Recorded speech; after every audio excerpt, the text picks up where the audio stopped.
Okay.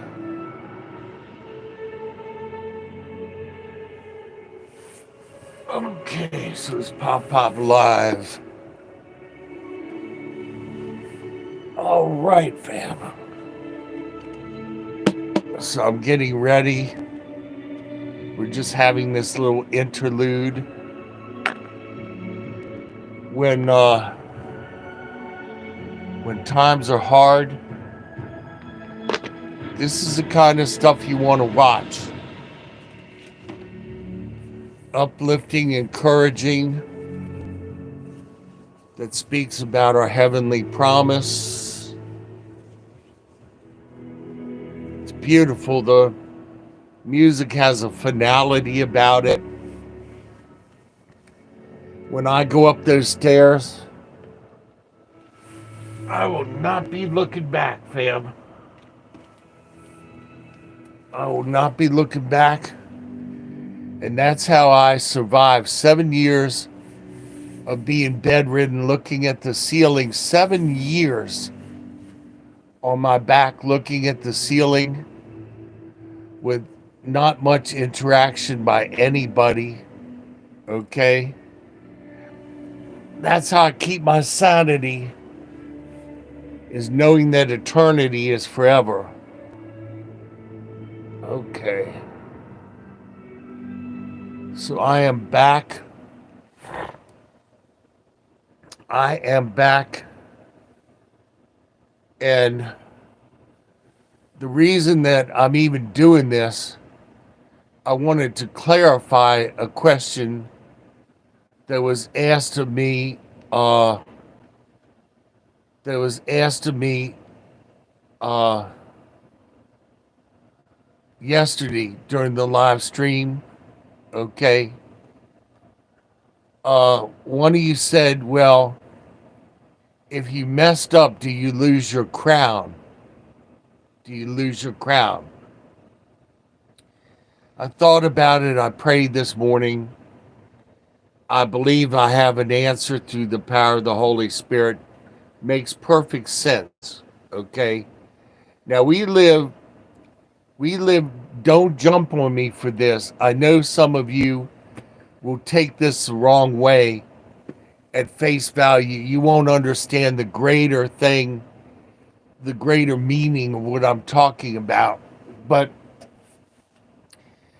our society is very different. Our society is very different than back in my day. Back in my day, we had this abysmal substitute teacher, Mrs. Abstein. And Mrs. Abstein had what was called her kind heart's chart. And everybody got a star for the day. You had to really mess up to not get a star from good old Mrs. Abstein. So there were red and blue stars, silver and gold at the top. Okay. That was Mrs. Abstein's kind heart's chart. So she had a graph with the children's name next to it. And at the end of the day, she would have a star put next to your name. Narendra, namaste, namaste, Sabji. Braxton, what's up, Braxton? All right, Braxton's in the house. So, uh, in any case, children nowadays just get put on the honor roll for just showing up and not setting fire to the school and burning it down. They get an honor roll certificate, you know.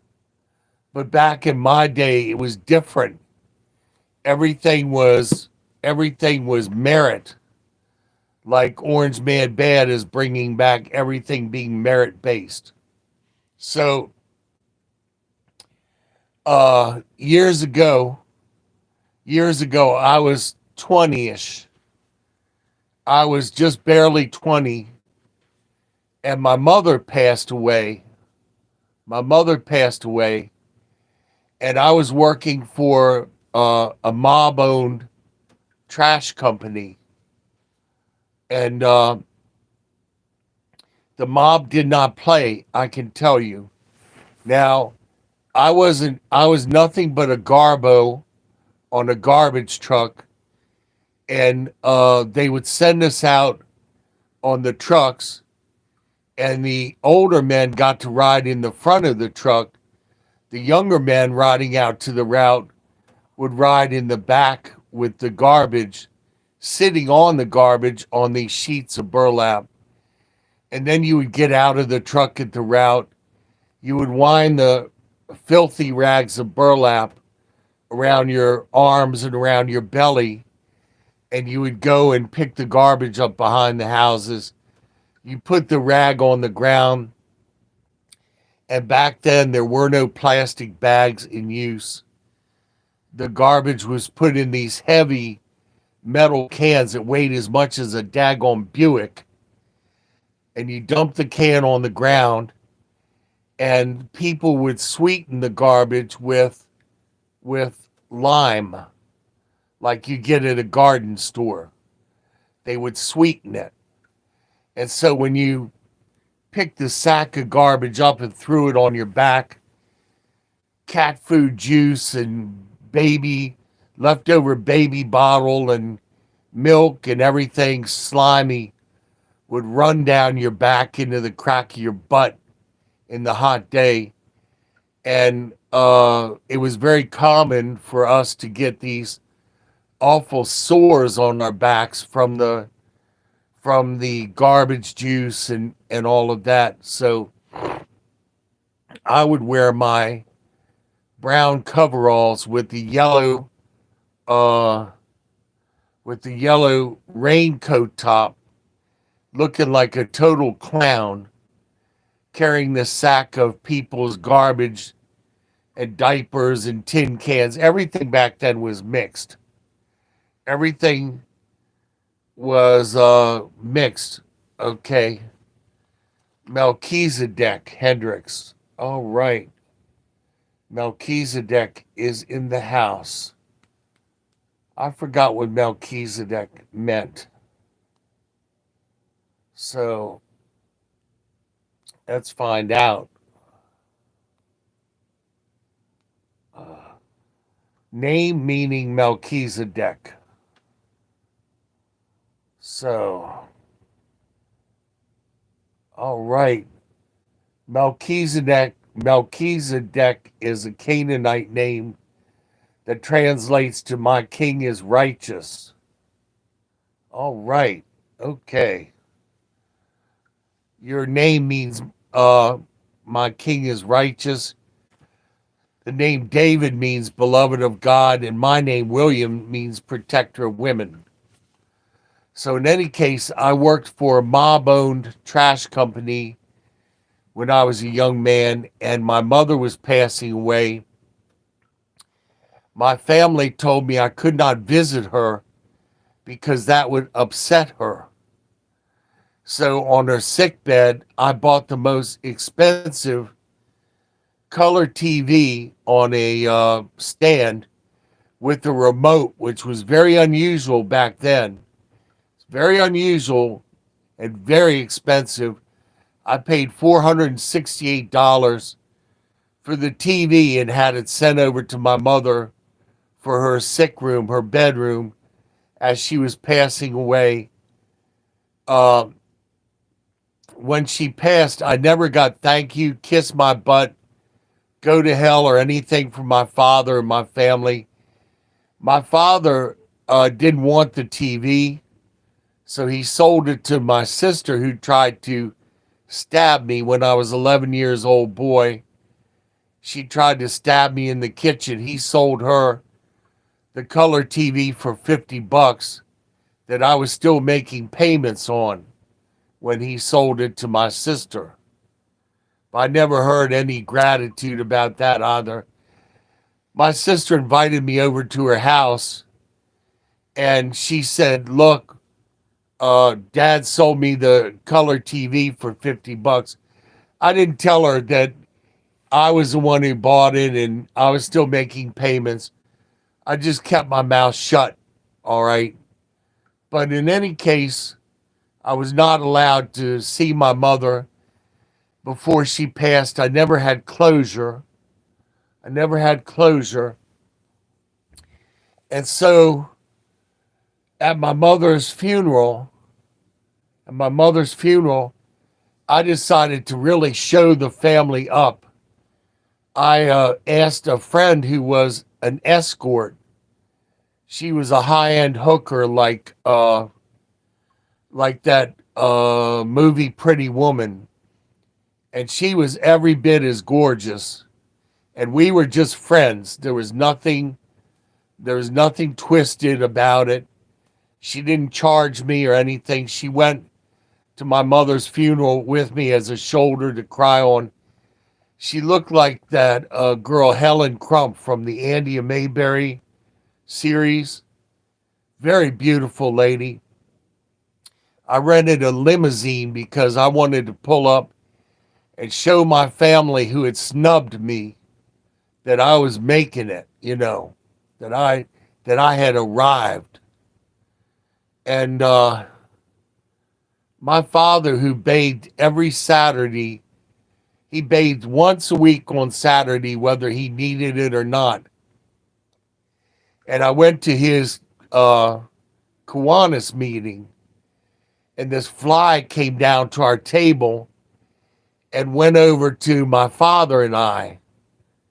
And of course, my father had to announce to the whole Kiwanis Club that I was in the garbage business. And that's probably why the fly had come to settle at our table, not barring the fact that my father smelled like ass. But in any case, and those of you that think that Orange Man Bad actually got with Stormy Daniels, a hooker who's had more ding-dongs in her mouth than a cupcake factory, Hostess ding-dongs, for those of you that it would go over your head. But in any case, there's no way that he got with that woman or kissed on that woman. That woman was nothing more than rich man's eye candy.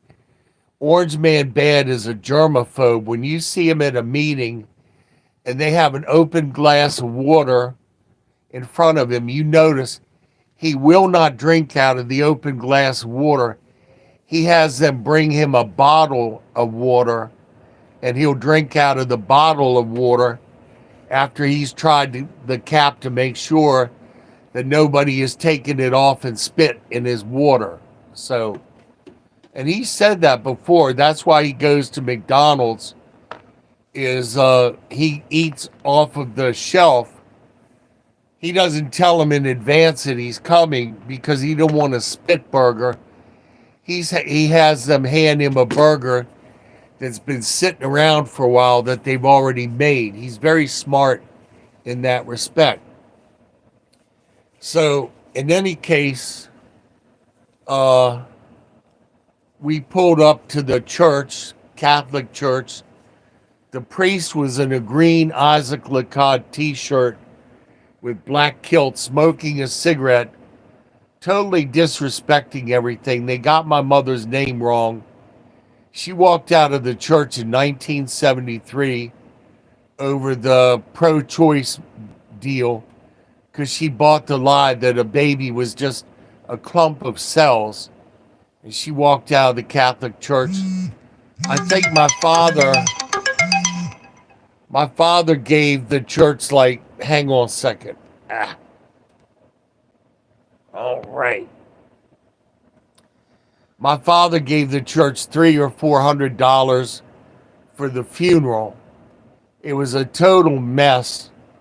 My brother and I were lead pallbearers, and my brother was laughing like an imbecile. And I told him, I said, I'm going to slap the ever-loving bejeepers out of you if you don't stop laughing, He was doing this Jack Nicholson laugh. looking at me like we had done something, you know. So it was a total circus.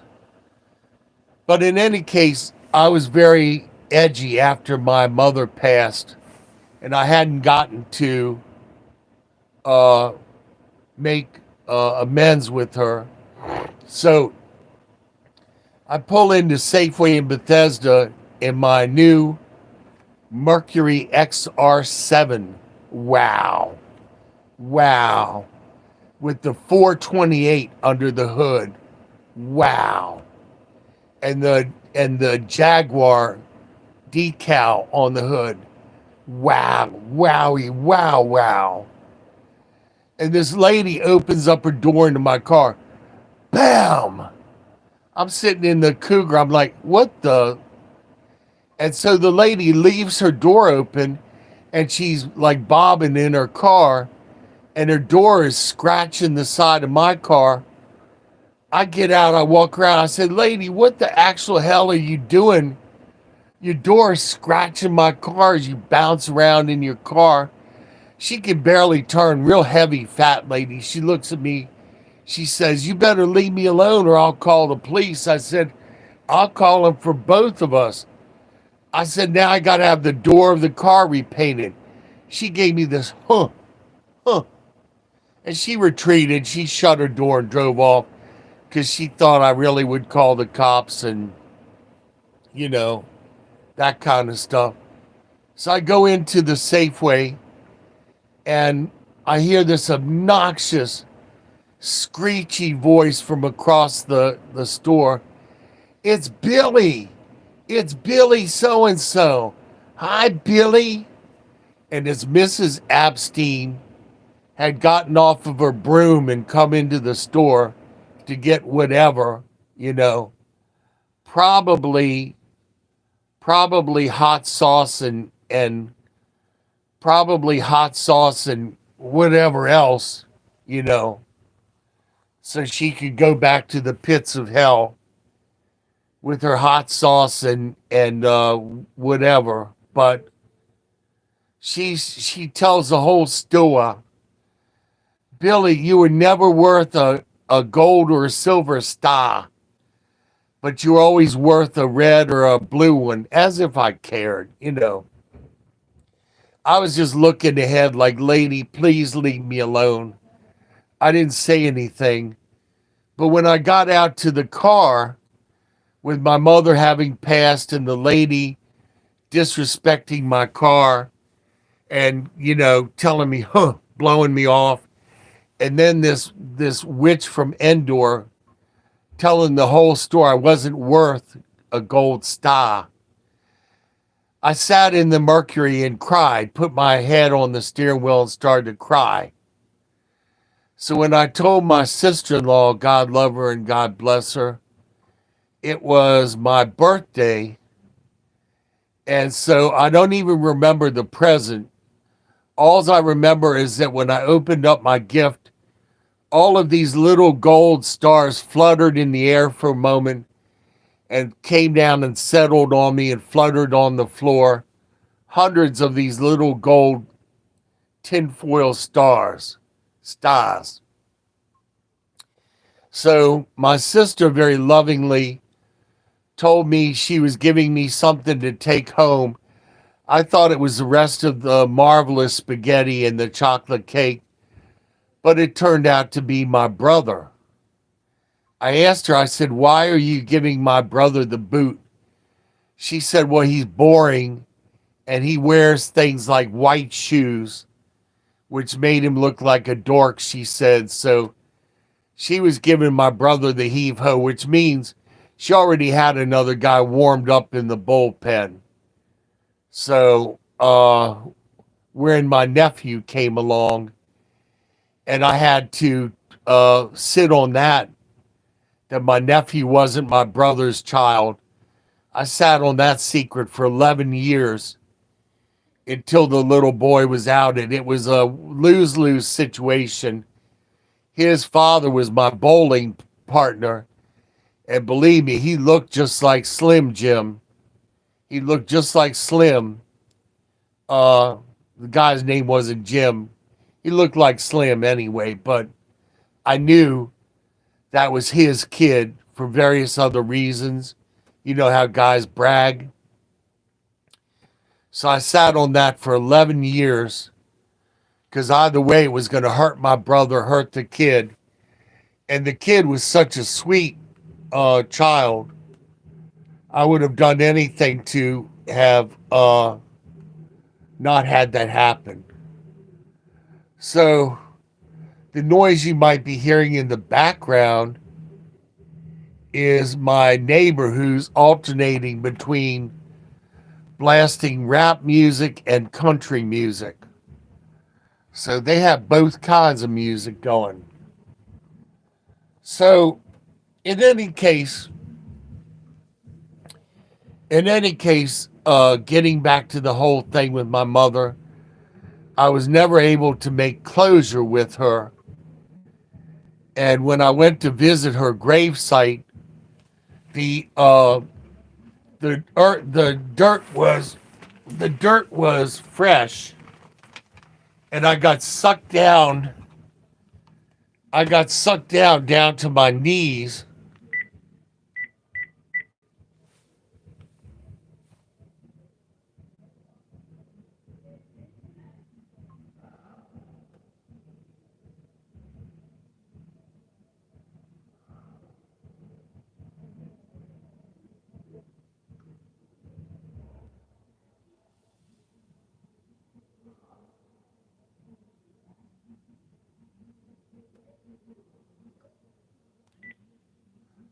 This music's got every kind of a foul, alliterative, MF for effing G, MFing G, you know, everything that you could think of. So I'll have to go. But in any case, in answering the question that was given to me the other day about losing your reward, rewards aren't given out until the end of the race. So that would be my answer to that person. It says, if thou endurest to the end, you will have your crown. So it's not where you run the race of being a Christian and you get the reward at the beginning of the race, and then you're subject to losing it. It's running the race and how you run the race and how diligent you are. And then you get, we are judged not for things that we've done wrong, but things that we've done right. The rap music is really distracting me, so I gotta go. But that would be my answer to the person, is that you don't get the reward at the beginning of the race. You get the reward at the end. So that would make perfect sense. That would make perfect sense that that you live your life circumspectly. Now, you don't get to heaven by works, but God does judge our life, and he rewards us on works that we've done on behalf of the kingdom. Okay? So that would be my answer. And I'm sorry for the music distracting me so much, but it's actually a spiritual attack. It's such a filthy song that they're playing. It's such a filthy song, full of alliteratives and foul language and all, that it's like sending a vibe my way. So I have to go. Yeah, pop out.